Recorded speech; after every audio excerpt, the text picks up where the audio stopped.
ঢাকা বাংলাদেশের রাজধানী। ঢাকা বাংলার হৃদয়, ইতিহাসের পাতায় যার রয়েছে সমৃদ্ধ এক অতীত। আজ আমরা ফিরে যাব সেই সেকালের ঢাকায়, যেখানে সংস্কৃতি, বাণিজ্য এবং ঐতিহ্যের মেলবন্ধন ঘটেছিল।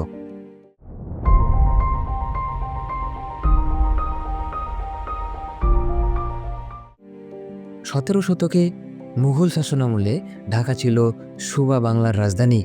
লালবাগ কেল্লা, হোসেনি দালান, চাঁদনি চকবাজার, এসব স্থাপত্য আজও সেই সময়ের সাক্ষী। বুড়িগঙ্গা নদীর তীরে গড়ে ওঠা এই শহর ছিল বাণিজ্য ও সংস্কৃতির কেন্দ্রবিন্দু।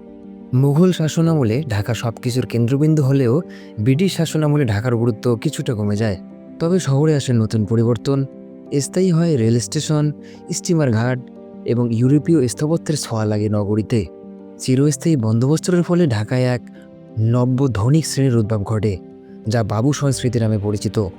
এই বাবুরা বিনোদনের জন্য বাইজি নাচের আয়োজন করতেন, যা সে সময় ঢাকার সামাজিক জীবনের অংশ ছিল।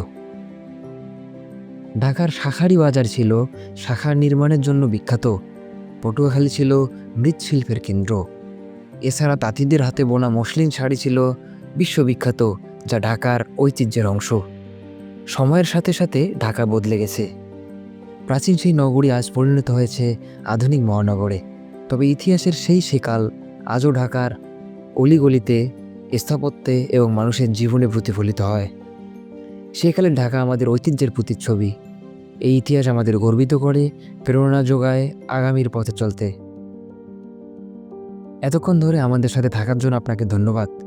ঢাকা শহরের কোন জিনিসটা আপনার সবথেকে বেশি ভালো লাগে এবং কি আপনার কাছে সবথেকে বেশি খারাপ লাগে, অবশ্যই আমাদের কমেন্ট করে জানাবেন। ভিডিওটি ভালো লাগলে লাইক, শেয়ার এবং সাবস্ক্রাইব করতে ভুলবেন না। আমাদের দেশ, মাটি এবং সংস্কৃতি সম্পর্কে জানতে অবশ্যই আমাদের সাথে থাকুন। ধন্যবাদ।